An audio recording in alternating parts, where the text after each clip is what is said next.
Now that most of our plywood pieces are cut, we can start to take a look at what we're going to do for edge treatments. Any place where you have an exposed plywood edge that's going to be seen has to be taken care of somehow. Now there are a lot of options on how you can handle this, and they really depend on what tools you have in your shop and just really the look that you want.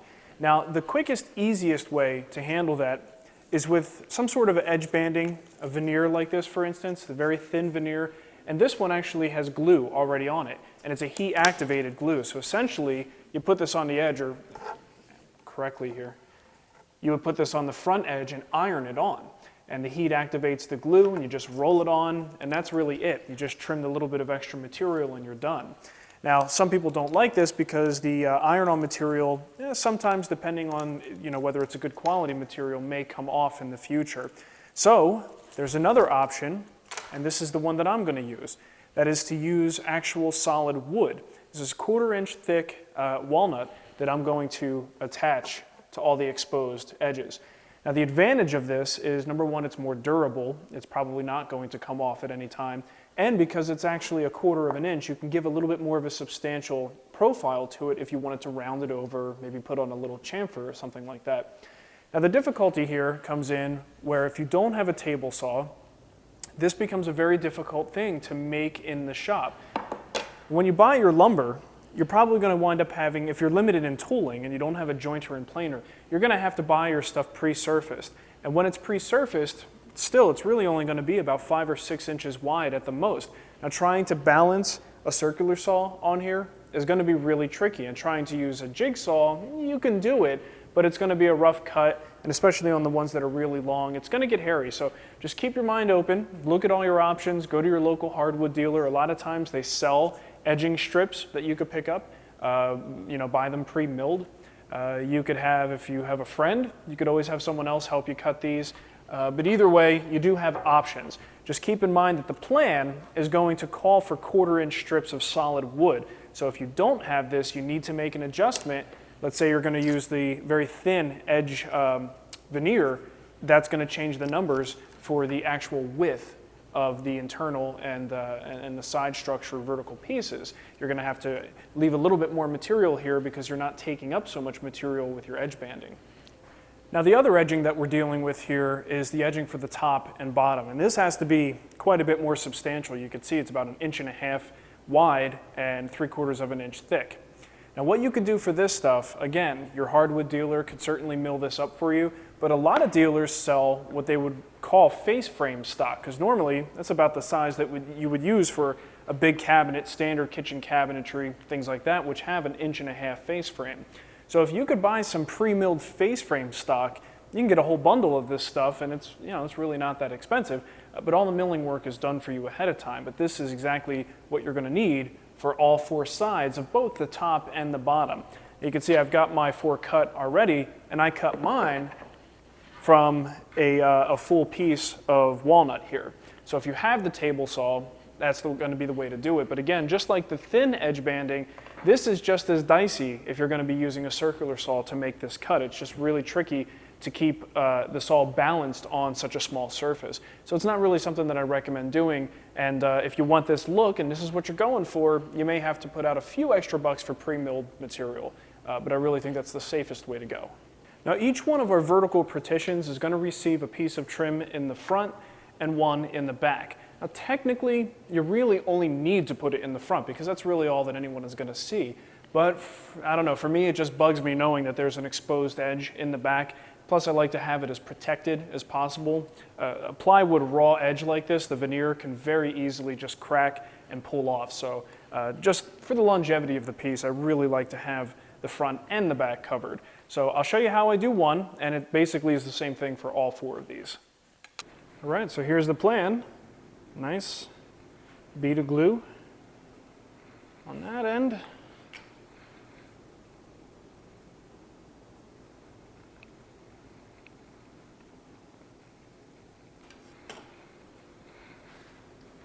And I spread the excess on the piece of edge banding.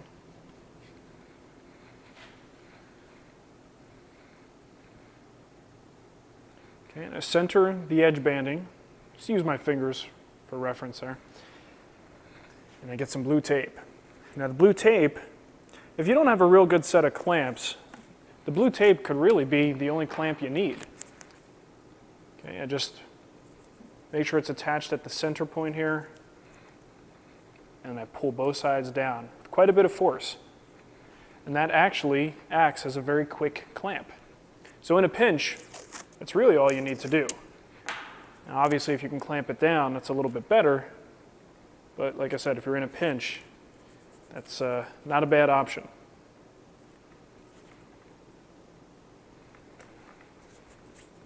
Now what I'm going to do is just use these to hold the edging in place until I put it into clamps. Now what I'm going to do is take the panel with both pieces of edging on. It's pretty well secured with the tape now, and I want to lay it inside my clamps, but there's a little bit of a strategy here. First of all, I only have 4 clamps of this size, so I have to use a caul. Okay? Now this material will allow me to put pressure along the entire joint with only 4 clamps. Also, since the edge material overhangs both sides of the ply, it's important that we don't just rest it right down on the bed of the clamps, because the gravity alone will actually force the edging material up a little bit higher than I want it. So I'm using 2 scrap pieces of wood here, and they will raise the board up high enough so that there's space under here and it doesn't affect the edging at all. Okay. Push it all the way forward to the front head of the clamps. And start bringing them in.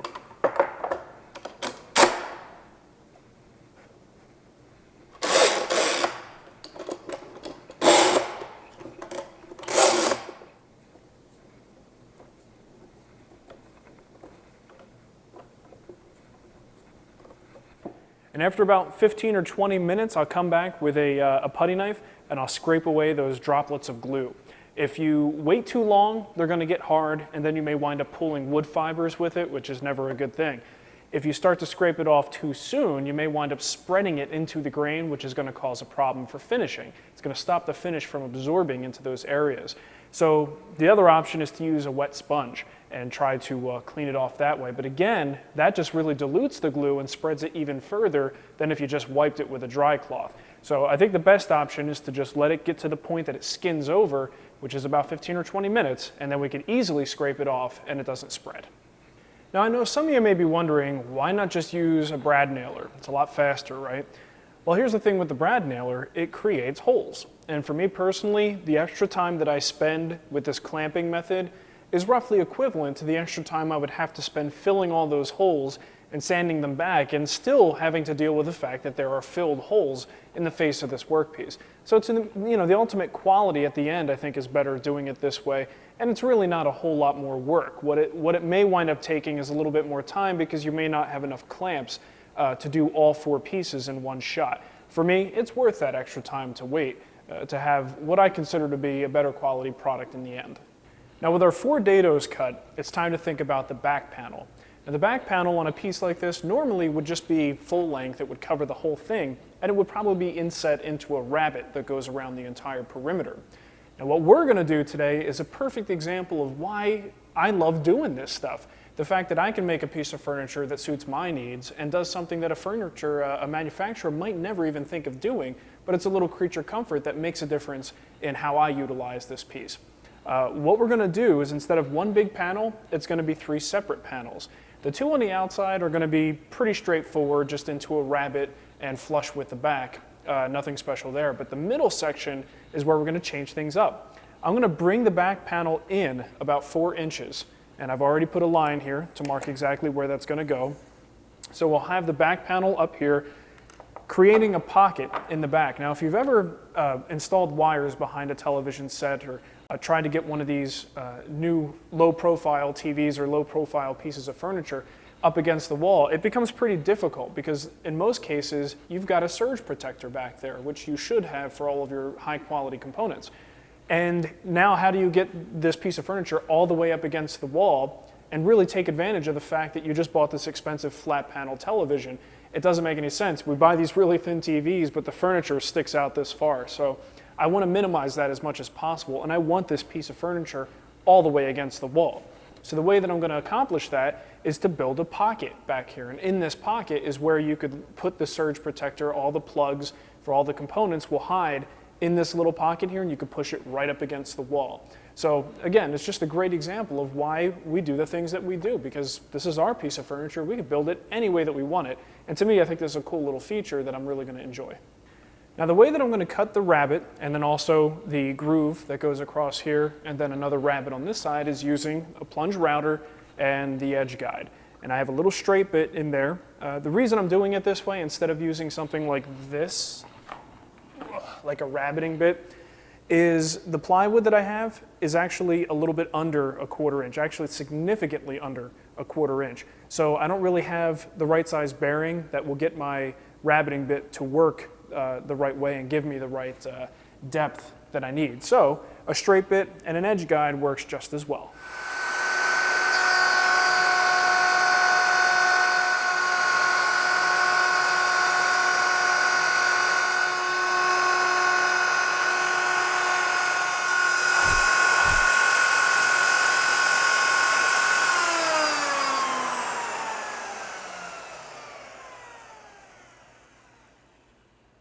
Now the glue on our edge banding is dry, and we have to trim it down so it's nice and flush and looks like it's just part of the panel.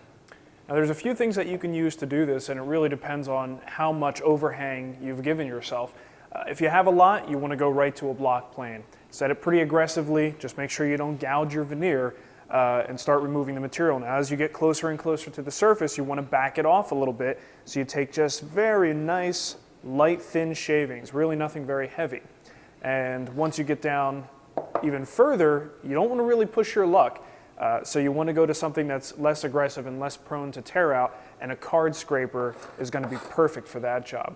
So for me, I need to get started with the block plane, and we'll go from there.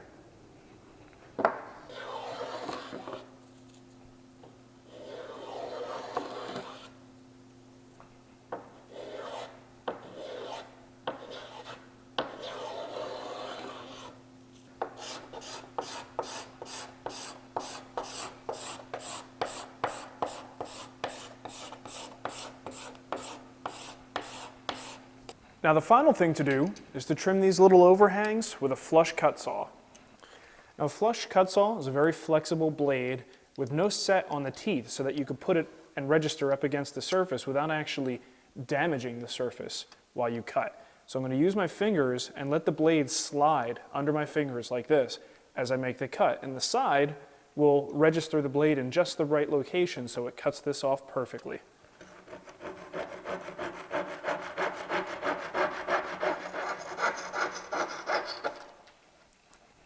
That's it.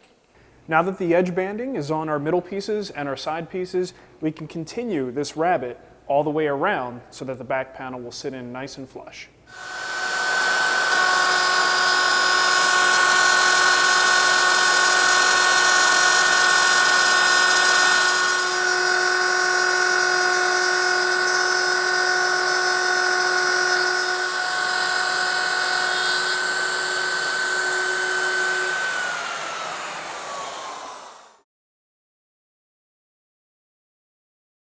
Now we discussed earlier the recessed back panel that's going to be in the middle compartment. You can see here we've got one of the sides in place, and what we're going to have to do is create a groove that's going to go in the bottom panel, up the side panel, in the top panel, and then down the other side panel. So this way the back panel sits securely and creates that recessed pocket for us. And the way we're going to do that is basically like we did with the rabbet, except for this time I'm going to use the 1/4 inch plywood bit, the router, and a straight edge guide.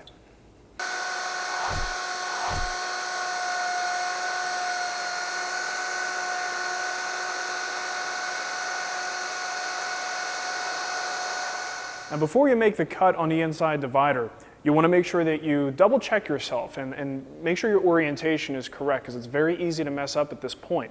The side that has the rabbet in it already, you're going to be routing now on the opposite side of that. So here's my rabbet, and I'm going to set up so that I can run my groove across here on the opposite side of the rabbet.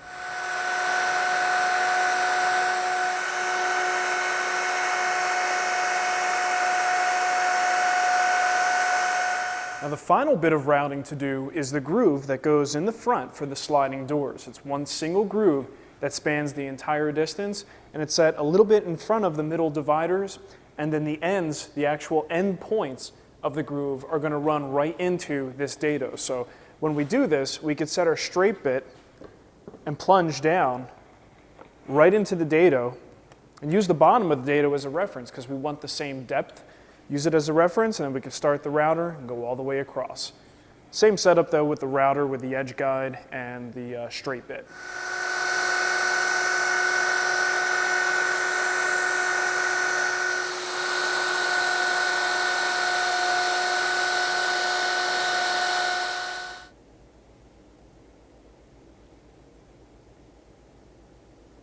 Now, as I mentioned before, cutting the trim for the outside edges of both the top and the bottom can be pretty tricky if you don't have a table saw. So once again, see if you can find some pre-cut material at your lumber supply. And if you do have a table saw, you can make your life a little bit easier by getting surfaced lumber that's pre-surfaced on all four sides, and all you need to do is rip these nice thin strips. Okay, and that's exactly what I'm going to do here. So now we have our 4 short pieces and our 4 long pieces to trim out the top. So the way these are going to be attached, one will come this way, and I'll just use a short one as an example. The other's going to come along this way, and where they meet at the corner, we're going to want to miter that corner just so it looks really nice and professional. Now, there's a few ways that you can cut these miters. Of course, if you have a table saw, you could do it there. If you have a miter saw, you could do it there. That's probably what I'm going to do. Now, if you don't have those things, there is a very old school method of using one of these guys. It's a miter box. Now the miter box has a little lip on it so that you can actually put it up against a work surface like so. You grab your workpiece. Now you'll notice the miter box has different angles in it for different mitered cuts. And it has these little plastic doodads that pop in the holes, and you just twist them to lock your workpiece in up against your back fence. And then you just start sawing.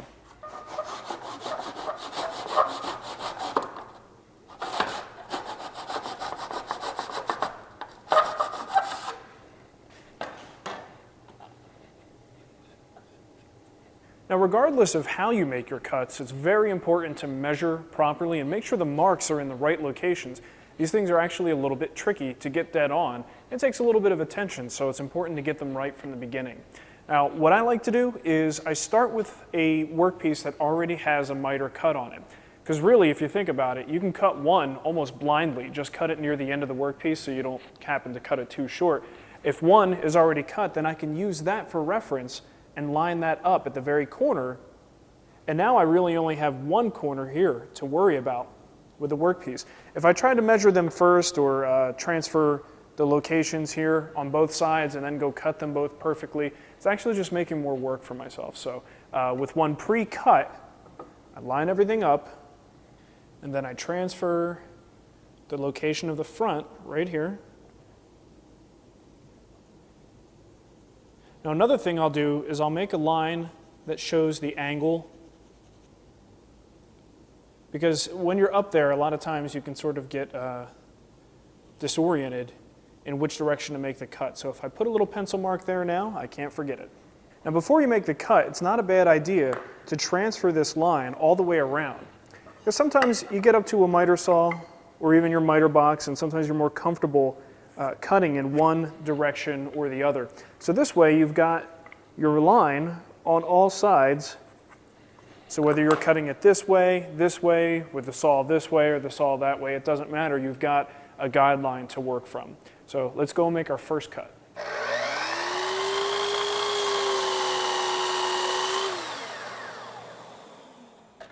All right, let's see how we did. Now, it looks like we're about a 1/16 of an inch off. Now, that actually was intentional. I very rarely make a mark or a measurement and try to aim exactly for that mark, because there's a certain amount of error that's going to be built in. And that error means you're either going to be a little bit proud, which is fine because we could trim a little bit more. But what if you're not? What if you're under? And once we're too short, there's nothing we can do with this piece. So I always go a little bit over, and I'll make 2 or 3 trips back and forth until I get that exactly where it needs to be. Okay, one more light cut and we should have it.